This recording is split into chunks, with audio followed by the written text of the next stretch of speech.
உன் கதைகள் செவிகளில் விழுந்த கணம் மேனியில் புழங்காகிதம் அடைபவனும் நயமான உன் கீர்த்தனை கேட்டு அதில் அமைந்து மெய் மறந்து போகிறவனும் உனது இணை அடிகளுக்குப் பிரியமுடன் நமஸ்காரந்தெண்டன் அர்ப்பிக்கிறவனும் புண்டரிகாக்ஷா ஹே ராமா ஸ்ரீஹரி என்று வேட்கையுடன் கூவி அழைப்பவரும் சித்தத்தில் உன்னை வேட்கையுடன் சேர்ப்பவரும் நீராக்ஷா அப்படிப்பட்டவன் உனது லோகத்திலேயே இருப்பான். கேடுகளை எழுப்பவனே பாவங்களை போக்குபவனே ஸ்ரீ நரசிம்மா உனக்கு நமஸ்காரம்.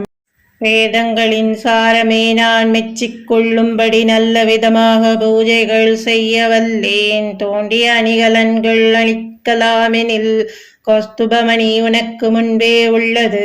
சுவையான உணவு படைக்கலாமெனில் நீயே தேவர்களுக்கு அமிர்தம் அளித்துள்ளாய். ஸ்ரீ லட்சுமி தேவியே உன் மனைவியாக உள்ளார். அனைத்தும் பெற்ற உலக அதிபதி நீ. உனக்கு காணிக்கை வைக்க நான் யார்? கேடுகளை எழுப்பவனே பாவங்களை போக்குபவனே ஸ்ரீ நரசிம்மா உனக்கு நமஸ்காரம். மலர்ந்த தாமரை போன்ற கண்களை உடையவனே என்னை நீ காக்க வல்லவன் என்று தைரியப்பட்டேன். தந்தையே உன்னையே நினைத்திருக்கிறேன். நீல நிறத்தவனே எனக்கு நல்லது செய்.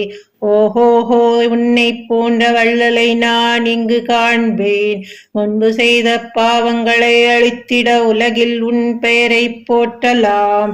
என்னை திறமையுடன் ஆட்கொள், என் உயிரை உய்த்திடு. கமலக்கண்ணா என் கடனை கழித்தல் அரிது. கேடுகளை எழுப்பவனே பாவங்களை போக்குபவனே ஸ்ரீ நரசிம்மா உனக்கு நமஸ்காரம்.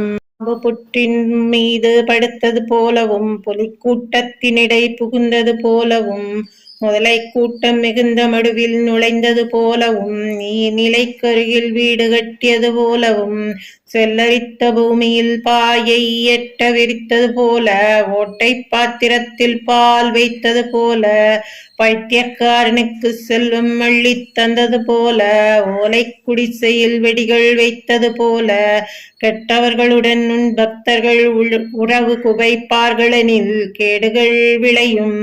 கேடுகளை எழுப்பவனே பாவங்களை போக்குபவனே ஸ்ரீ நரசிம்மா உனக்கு நமஸ்காரம்.